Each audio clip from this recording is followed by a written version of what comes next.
చెడు జీవితం మనము జీవించకూడదు. దేవునికి విరుద్ధమైన జీవితం జీవించకూడదు.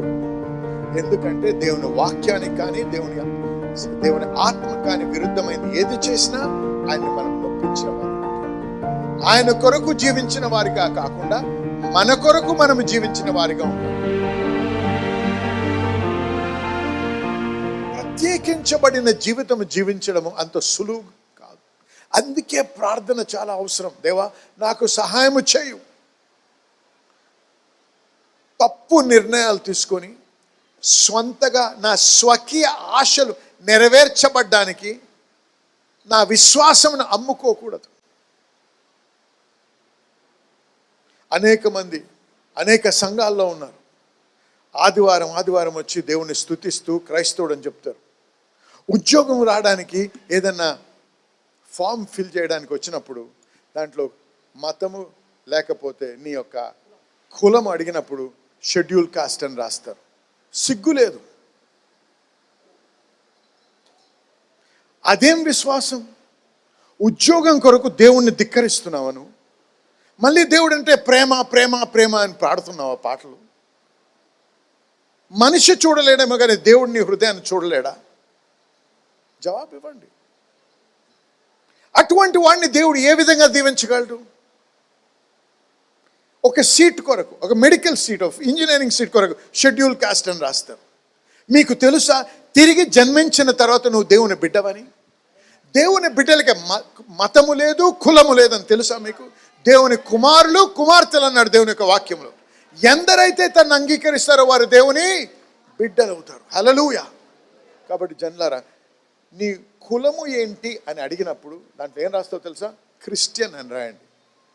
Religion Christian, caste Christian. అది ఆప్షన్ లేదు పాస్టర్, రాయండి మీరు. వాడికి తెలియదు కాబట్టి ఇవ్వలేదు ఆప్షన్. క్రిస్టియన్స్కి క్యాస్ట్ లేదని తెలియదు, అందుకే క్యాస్ట్ క్యాస్ట్ అంటున్నాడు. క్రిస్టియన్స్కి క్యాస్ట్ లేదు. హల్లెలూయా, ఆమేన్. కాబట్టి ఇంకా క్యాస్ట్ అనేది లేదు మనకి. మనము క్రీస్తు బిడ్డలం కాబట్టి క్రీస్తు కొరకు జీవించాలి, ఆయన్ని ఘనపరచాలి. ఉద్యోగం కొరకు, సీటు కొరకు, ఒక ఫేవర్ కొరకు నీ యొక్క విశ్వాసాన్ని అమ్ముకోకు. జీవితాన్నే అర్పించడానికి సిద్ధపడ్డాడు దానియేలు. అగ్నిలో కాల్చబడ్డానికి సిద్ధపడ్డారు షడ్రక్, మేషక్, అబేద్నెగో. అటువంటి విశ్వాసం, అటువంటి ప్రేమ, అటువంటి జ్ఞానము.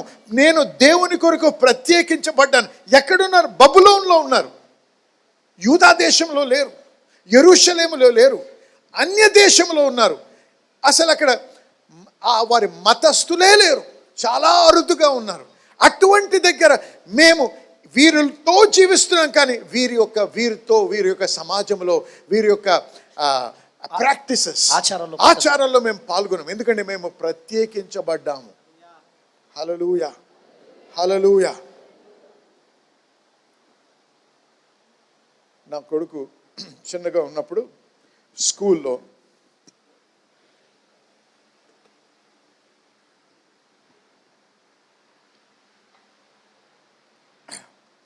ఉగాది అవుతుంది.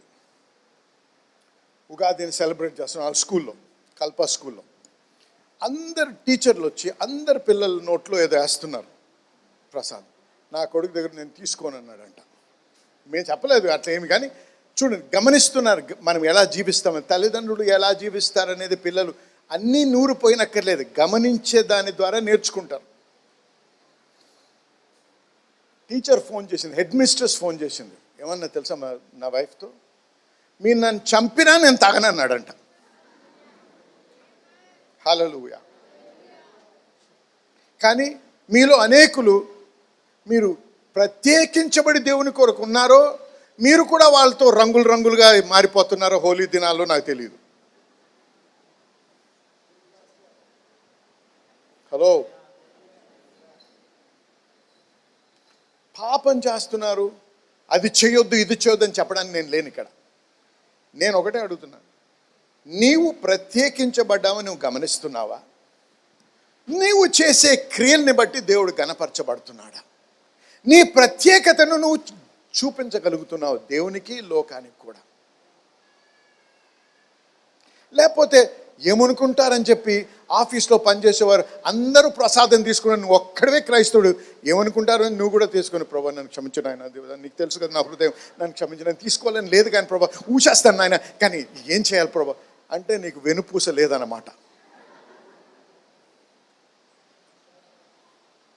అదొక ప్రత్యేకమైన సమయం దేవుడు ఇచ్చాడు నీకు ఈ సాక్ష్యం చెప్పడానికి. అయ్యా మీరు చేసే పనిలో దేవుడు మీ నమ్మకం ప్రకారంగా మీరు చేస్తున్నారు, నాకేమీ అభ్యంతరం లేదు, కానీ నేను పాల్గొనలేను.